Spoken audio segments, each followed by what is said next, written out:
नमस्कार क्लास। कल मैं जो वीडियो अपलोड किया था उसमें एक बच्चे कमेंट आया था कि सर एक क्वेश्चन बता दीजिए। क्वेश्चन तो आसान है, ट्रायंगल चैप्टर का है और क्वेश्चन था कि a girl of height 90 centimetre is walking away from the base of a lamp post at speed of 1.2 metre per second. If the lamp is 3.6 metre high 3.6 meter above the ground, find the length of her shadow after 4 seconds। Question की meaning क्या है कि एक ये lamp post है 3.6 centimetre का, इस अर्थ के ऊपर है और यहां से एक लड़की इस लैंप पोस्ट से दूर जा रही है और जो लड़की है वो लैंप पोस्ट से जो दूर जा रही है उसकी हाइट जो है 90 सेंटीमीटर है। और क्वेश्चन कह रहा है क्या, जो लड़की इस लैंप पोस्ट से ना बेटा 1.2 मीटर पर सेकेंड के रेट से आगे बढ़ती हुई जा रही है। तो क्वेश्चन कह रहा है क्या कि find the length of her shadow, यानी ये लैंप पोस्ट था, इसके सामने खड़े थे, उसकी शैडो बन रही थी सामने। और शैडो हमेशा क्या होती है, आपके फ्रंट में बनेगी, पीछे नहीं बनेगी, या आपके साइड में बनेगी। वो डिपेंड करता है कि लाइट कैसे आपके ऊपर जा रही है। ये साइंस का मैटर, फिजिक्स का है, उसको बाद में देखा जाएगा, बोर्ड का बात है तो मेन पॉइंट बात करें। अब कह रहा है क्या कि अगर मान लीजिए कि लड़की यहां से चलते चलते ये डी पॉइंट पे आ गई, जब डी पॉइंट पे आई तो यहां से इस लैंप की जो रोशनी जा रही थी, लाइट जा रही थी, उससे उसका शैडो ये बन रहा है, डी इसका शैडो बन रहा है। ये क्या बन रहा है, शैडो बन रहा है। अब क्वेश्चन कह रहा है क्या कि जो एक शैडो की लेंथ क्या होगी, ये आप बताइए। तो सबसे पहली बात कि ये जो ट्रायंगल चैप्टर है ना, वो सिमिलर ट्रायंगल चैप्टर है। और सिमिलर ट्रायंगल चैप्टर में है क्या कि दो चीजें होती हैं, दो ऑब्जेक्ट हैं, उनको कंपेयर किया जाता है और कंपेयर का एक सिमिलरिटी निकाली जाती है। अब देखिए, ट्रायंगल में दो पार्ट होते हैं, एक कांग्रुएंसी होती है, एक सिमिलरिटी होती है। कांग्रुएंसी क्या होती है कि अगर दो ऑब्जेक्ट हो हूबहू सेम हो, बिल्कुल सेम हो, दोनों में हम डिफ्रेंशिएट ना कर सके। जैसे एग्जांपल ले लीजिए कि 100 रुपीज के, 500 रुपीज के जो नोट्स हैं, क्वाइंस हैं, 1 रुपीज के, 2 रुपीज के या 5 जो भी है, अगर उनके नंबर को और डेट किस डेट में वो बने हटा दिया जाए, तो जैसे 500 रुपीज की नोट है तो सारी क्या होंगी, कांग्रुएंसी। कांग्रुएंसी मतलब क्या होगा, उनकी लेंथ, उनकी ब्रेथ, उनकी थिकनेस सब बराबर होगी, उनके कलर एक जैसे होंगे, जिस पॉइंट पे जो लेटर जो पिक्चर होनी चाहिए वो पिक्चर होगा। अगर नंबर और मैन जो जिस डेट में बना है, जिस ईयर बना, उसको हटा दें और दो 500 नोट दे दें, तो आप कह नहीं पाएंगे कौन मेरा है कौन आपका है। तो एक तरह से ट्विंस, जो मूवी वगैरह में ट्विंस नहीं होते, बिल्कुल हम समझ नहीं पाते हैं दोनों में कौन ए है कौन बी है, कौन राम है कौन श्याम है, उसे हम कांग्रुएंस कहते हैं। और सिमिलर क्या होते हैं कि आप डेट सब कुछ लिखा हो नोट पे, अब जितनी नोट्स है 5 सारी सिमिलर है। क्यों सिमिलर है, लेंथ उनकी एक है, लेंथ और ब्रेथ एक पर्टिकुलर रेशियो में होगी, बस डेट चेंज होगा। ऐसे कह सकते हो कि जितनी नोट्स हैं 10 रुपीज से लेकर 5 रुपीज से लेकर 1 रुपीज से लेकर 500 तक जितनी नोट्स है सब एक जैसी हैं। कैसी है, रेक्टेंगुलर शेप में है, उस साइज में उनका फर्क कहेगा एक जैसी है। हम कह सकते हैं कि जितने सर्कल हैं सब सिमिलर एक जैसे दिखते हैं। एक जैसे मीन्स क्या होता है, सर्कुलर शेप में दिखते हैं, वृत्ताकार शेप में दिखते हैं। आप कह सकते हैं कि आपके बैग में जो बुक्स कॉपी हैं सारी सिमिलर रेक्टेंगुलर शेप में है। मैं पढ़ा रहा हूं, जितने आपके क्लास के और मैं यहाँ जो पढ़ा रहा हूँ व्हाइट बोर्ड है, सबका साइज क्या सिमिलर है, कैसे रेक्टेंगुलर शेप में है। तो होता क्या है कि सिमिलरिटी में क्या होता है कि उनके करस्पॉन्डिंग, अगर दो चीजें सिमिलर कब होती हैं, उनके करस्पॉन्डिंग एंगल क्या हो, इक्वल हो। और कांग्रुएंसी में क्या होती है कि करस्पॉन्डिंग एंगल के साथ साथ उनकी करस्पॉन्डिंग साइड भी इक्वल हो, तो कांग्रुएंस होता है। अब ये क्वेश्चन सिमिलरिटी का है, तो सबसे पहले हम क्या करेंगे कि ये जो लैंप है, उस लैंप से जो ई पॉइंट पे लड़की की शैडो की लेंथ जा रही है, एक ट्रायंगल बना रहा है। और जहां पे गर्ल खड़ी है वहां से गर्ल के शैडो का भी एक ट्रायंगल बन रहा है। तो सबसे पहले हम ए बी ई और सी डी ई ट्राइंगल को हम क्या प्रूव कर दें, सिमिलर प्रूव कर दें। सिमिलर प्रूव करने के लिए क्या होता है, अभी मैं बोला हूं कि करस्पॉन्डिंग एंगल्स उनके इक्वल होने चाहिए। तो हम करस्पॉन्डिंग एंगल को इक्वल प्रूव कर दें। और जब इक्वल प्रूव कर, जानते हो बेटा, जब कोई दो ऑब्जेक्ट, दो शेप्स अगर सिमिलर होती हैं तो उनके करस्पॉन्डिंग साइड्स भी इक्वल रेशियो में होते हैं। देखिएगा कांग्रुएंसी में क्या होता है कि अगर दो फिगर, दो ऑब्जेक्ट कांग्रुएंस हैं तो करस्पॉन्डिंग एंगल इक्वल होते हैं और करस्पॉन्डिंग साइड भी इक्वल होती है। और अगर सिमिलर है तो करस्पॉन्डिंग एंगल को तो इक्वल होना ही है, साइड उनकी रेशियो में हो जाती है। तो सबसे पहले हम क्या करें कि triangle A B e को और triangle C D e को हम सिमिलर प्रूफ करें। सिमिलर प्रूफ करने के लिए करना क्या होगा, हमें ट्राइंगल ए बी ई और सी डी ई में जो एंगल फॉर्म हो रहे हैं उनको इक्वल दिखाना पड़ेगा। तो सबसे पहले क्या लिखेंगे कि सॉल्यूशन में क्या लिखेंगे, in triangle A E B and triangle C E D. अब ध्यान देना बेटा, अगर ध्यान से देखोगे तो जो लैंप पोस्ट है ये और लड़की की जो हाइट है, गर्ल की हाइट है, ये दोनों अर्थ के परपेंडिकुलर है, दोनों अर्थ के परपेंडिकुलर है। और बेटा जो दोनों अर्थ के परपेंडिकुलर, तो हम कह सकते हैं कि ये लैंप पोस्ट और ये लड़की, ये गर्ल जिसकी हाइट दी हुई है 90 सेंटीमीटर, 90 सेंटीमीटर, ये पैरेलल है। और आप जानते हो जब ये पैरेलल है तो हम कह सकते हैं कि ये वाली लाइन जो बीडी से होते हुए ई के पास गई है और एसी से होते हुए ई के पास गई है, ये क्या ट्रांसवर्सल लाइन का काम करते हैं। तो आप जानते हैं कि अगर दो लाइन पैरेलल है और उस पर कोई तीसरी लाइन फॉल करती है, ट्रांसवर्सल लाइन आती है, तो क्या क्या होते हैं, करस्पॉन्डिंग एंगल इक्वल होते हैं। मींस ए एंगल ए और ए एंगल सी इक्वल हो जाएगा, ये एंगल बी और ये एंगल डी इक्वल हो जाएगा, करस्पॉन्डिंग एंगल बन गए। और बेटा नेक्स्ट थिंग्स आप देखिए कि एंगल ई जो है, ये एंगल ई जो है, ये जो एंगल ई है दोनों में कॉमन है। तो हमने क्या बता दिया कि triangle A B E और triangle C D E में ये दोनों ट्राइंगल के जो करस्पॉन्डिंग एंगल है इक्वल है। और जब करस्पॉन्डिंग एंगल इक्वल हो गए तो ये दोनों ट्राइंगल क्या बन जाएंगे, सिमिलर बन जाएंगे। तो लिखेंगे क्या कि since A B parallel to C D, so A E and B E are transversal line, are transversal line, are transversal line. जब transversal line, then angle A, या आप प्रॉपर वे से लिखना चाहते हैं तो angle C A B equal to angle E C D, angle D. और बहुत अधिक डाउट आपको हो रहा है तो सी न लेकर आप यहां पे ई लिख दीजिए कि हमने ट्राइंगल ई ए बी लिया तो ई ए बी लिख दिया।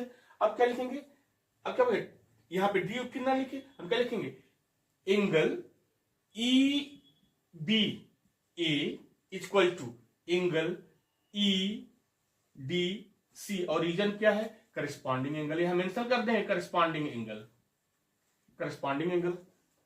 और नेक्स्ट लास्ट क्या हुआ, angle A E b is equal to angle C E D.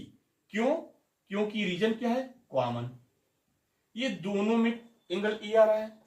तब क्या होगा, बाय ट्रिपल ए प्रॉपर्टी, अगर ये थर्ड कोने दिखाते ना, दो भी दिखाते तो चल जाता, क्योंकि अगर दो ट्राइंगल हैं और उनके टू करस्पॉन्डिंग एंगल इक्वल अगर हो गए तो थर्ड को तो इक्वल होना ही है बाय एंगल सम प्रॉपर्टी से, और इसको दिखाने की कोई जरूरत नहीं है। लेकिन हमने दिखा दिया कि भाई कोई कंफ्यूजन न रहे। तो ये हमारा मिल गया कॉमन। अब जब कॉमन मिल गया तो हुआ क्या, therefore triangle A E b, triangle A E b is similar to triangle C E d.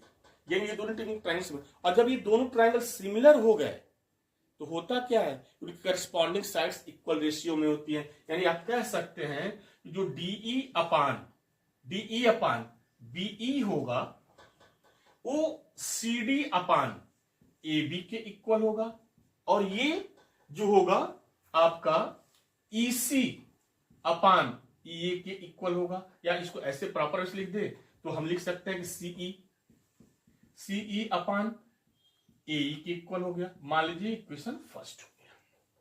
यानी सबसे पहले हमने बता दिया कि लड़की जो गर्ल है और लेंथ पोस्ट की हाइट है, और जहां पे लड़की का शैडो गर्ल का शैडो बन रहा है उससे दो ट्रायंगल फॉर्म हुए।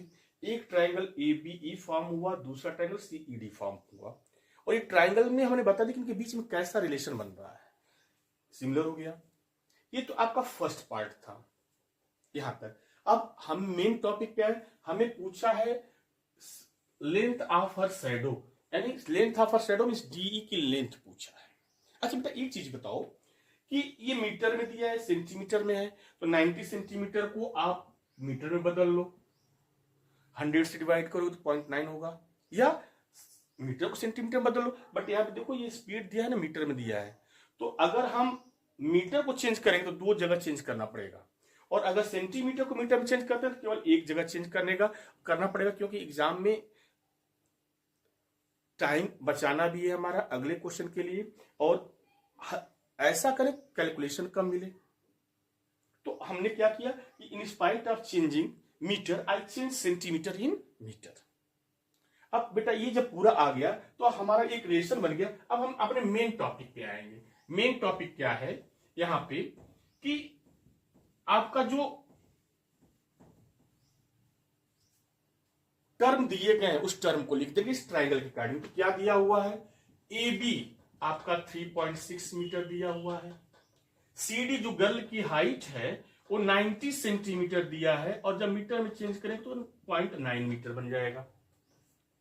अब दूसरी बात ध्यान से समझो कि अगर ये गर्ल B पॉइंट से 1.2 मीटर पर सेकेंड की स्पीड से चल रही है और 4 सेकेंड में D पॉइंट पे पहुंची, तो हमें बताना है कि B से D जाने में कितना डिस्टेंस वो कवर की। सबसे बड़ी बात यहां पे क्वेश्चन में थोड़ा सा घुमा के दे दिया है, स्पीड दे दिया है। बहुत बच्चे क्या करते हैं, तुरंत इसको 1.BD को 1.2 मान लेते हैं और रेशियो निकालते। तो बेटा जब रेशियो निकालोगे तो मान लीजिए मीटर है, स्पीड है, और यहाँ पे भी स्पीड है, तो जो DE आएगा वो स्पीड ही आएगा। लेकिन हमें स्पीड नहीं पूछा, लेंथ पूछा है।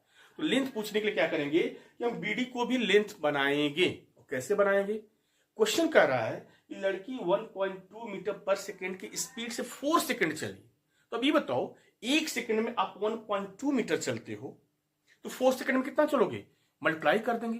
तो आपको BD क्या मिलेगा, आपको BD क्या मिलेगा, आपको BD क्या मिलेगा, उसकी स्पीड जो है उसमें एक सेकेंड में कितनी सेकेंड चली उससे मल्टीप्लाई कर दो। और जब मल्टीप्लाई कर दो तो बेटा सेकेंड से सेकेंड कट जाएगा, और 1.2 मीटर इंटू 4 क्या बन जाएगा, 4 2 जा 8, 4 1 जा 4, 4.8 मीटर बन गया, यानी BD मिल गया। कोई डाउट नहीं। और मान लीजिए कि DX है, एज्यूम कर लीजिए कि लेट D जो है आपका X है, मींस ये डिस्टेंस जो है D से E तक की डिस्टेंस क्या है आपकी X है, हमने एज्यूम कर लिया। अब जो वैल्यू है देखो ध्यान से देखो, आपका DE upon BE, DE upon BE, CD upon AB और CE अपान E इक्वल है, ये तीन टर्म है। अब इसमें से जानते हो इसको हम इसके इक्वल ले सकते हैं, यानी फर्स्ट को सेकेंड के इक्वल ले लें, सेकेंड को सॉरी फर्स्ट को थर्ड के इक्वल ले लें, सेकेंड को थर्ड के इक्वल ले लें, यानी चाहे फर्स्ट सेकेंड इक्वल ले लें, यानी 1 2 के इक्वल होगा, 2 3 के इक्वल होगा, 1 3 के इक्वल होगा। किसी को इक्वल दोनों दो किसी एक पेयर को इक्वल बना सकते हैं। अब इक्वल कैसे बनाएंगे, जिसकी हमें जरूरत है उसी पार्ट को हम इक्वल बनाएंगे। तो हमें ध्यान से देखो, DE दिया हुआ है, X हमने जो एज्यूम किया है, B हम निकाल ही लेंगे। क्यों, ये जो मल्टीप्लाई किए 0.4 से सॉरी 0.4 से मल्टीप्लाई किए, तो हमारा ये लेंथ पूरी 4.8 मीटर यहां से यहां तक आ गई है, 4.8 मीटर आ गई है। तो ये डिस्टेंस है, इसमें X ऐड कर दो तो BE मिल जाएगा, ऐड कर BE मिल जाएगा, और DE को हमने X एज्यूम किया ही है, और ए बी 3.6 और डी सी दिया हुआ है। अब इतना लिखने के बाद क्या लिखेंगे, नाउ या लिख देंगे putting all this value in equation first, या लिख देंगे इतना लिखने में लिखेंगे नाउ क्या लिखेंगे, D E upon B E equal to C E upon A, ये लिख देंगे और जो जो वैल्यू है उसको हम उसकी जगह पे लिख देंगे। लेकिन देखो बेटा ए बी हमें दिया हुआ ना, तो ए बी वाले पार्ट को क्यों दूसरे पार्ट को लेंगे, हम ए बी वाले पार्ट को लें, तो ए बी वाला पार्ट कौन सा है, A B upon C D, या ऐसे लिख दो इसको c d upon a b, c d upon a B equal to d e upon b. अब सी डी है क्या, अब सी डी 0.9 है, ए बी है क्या 3.6 है, equal to C d, sorry d क्या है, डी को हमने एक्स माना है। और ध्यान से देखो बीई जो है ना बी डी प्लस डी है, बीई जो है बी डी प्लस डी है, इसे है क्या ये 4.8 प्लस एक्स। अब सिंप्लीफाई करें, 9 1 जा 9, 9 4 जा 36, यानी ये क्या बना 1 upon 4 equal to x upon 4.8। Cross multiplication कर दो, आप क्रॉस मल्टीप्लिकेशन करो तो क्या आएगा, ये 1 से मल्टीप्लाई करो तो क्या आएगा 4.8 प्लस एक्स, और इधर मल्टीप्लाई करो तो क्या आ जाएगा 4x। अब दूसरी बात, जिसकी वैल्यू निकालनी होती है उसको एक तरफ लिखते हैं, एक साइड लिखते हैं, और जो दिए हुए वैल्यूज होती है, जो दिए हुए नंबर्स होते हैं उसको सेकंड टाइप लिखेंगे, एक लेफ्ट लिखेंगे और एक राइट लिखेंगे। जिसको निकालना है लेफ्ट कर दो और जो वैल्यू कांस्टेंट उसको राइट कर दो। इस कहने का मतलब क्या है कि जिसको निकाला उसको किसी तरीके से एक तरफ अकेला कर दो। तो देखो ये 4.8 प्लस एक्स इक्वल 4x है, x को हम क्या करें राइट साइड भेज दें, तो जब भेज दोगे तो क्या मिलेगा 4.8 equal to 4x minus x, or हम कह सकते हैं कि ये 3x इक्वल टू 4.8 बन गया। तो x इक्वल टू क्या बन जाएगा 4.8 अपान 3, 3 1 जा 3, 3 6 यानी 1.6 मीटर, यानी कि जो साइडों की लेंथ होगी 1.6 मीटर होगी। अब चेक करना है कि आंसर सही है कि गलत है, ये भी सही है, सही है कि गलत है, तो थोड़ा सा देख लिया जाए, एक बार मिला लीजिए कि आंसर सही है कि गलत है। आप चेक कर लीजिएगा, चेक करके बताइएगा। अब कैसे चेक करेंगे, जो रेशियो सिमिलर कीजिए, 9 1 जा 9, 9 4 जा 36, 1 अपान 4, और बेटा 4.58 में 1.6 ऐड करिए, ठीक ना, तो कितना आएगा देखिए 8 और 6 14, और 4 और 5 5, और कैरी 1 6.4, यानी 9 अपान 36 मान लो, डेसिमल कट जाएगा, ध्यान रखो 9 अपान 36, और ये बन जाएगा आपका 16 अपान 64, 9 4 जा 36, 16 1 जा 16, 16 4 जा 64, यानी 1 अपान 4, यानी हमारा सोल्यूशन सही। ये क्वेश्चन था, एक स्टूडेंट्स ने पूछा था कमेंट में कि सर इस क्वेश्चन को सॉल्व करके बता, इसलिए आपके लिए केवल पर्सनल आपके लिए मैं वीडियो बनाया हूं। मुझे लाइक सब्सक्राइब नहीं बढ़ाना है। बोर्ड एग्जाम में केवल मैं चाहता हूं कि जो बच्चे 10th में सीबीएसई बोर्ड में पढ़ रहे हैं, यूपी बोर्ड में भी अगर से रिलेटेड क्वेश्चन तो इसको ऐसे आते हैं तो कर लेंगे, तो उनका हेल्प हो जाए, ठीक है ना। और अगर आपको अच्छा लगे तो और किसी को जरूरत हो तो आप उसको सेंड कर दीजिएगा, ठीक ना।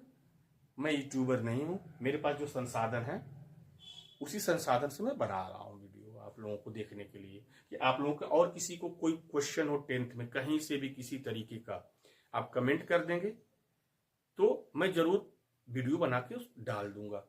मैं चाहता हूं कि 17 तारीख के पहले बच्चों को अधिक से अधिक हेल्प मिले। Thank you.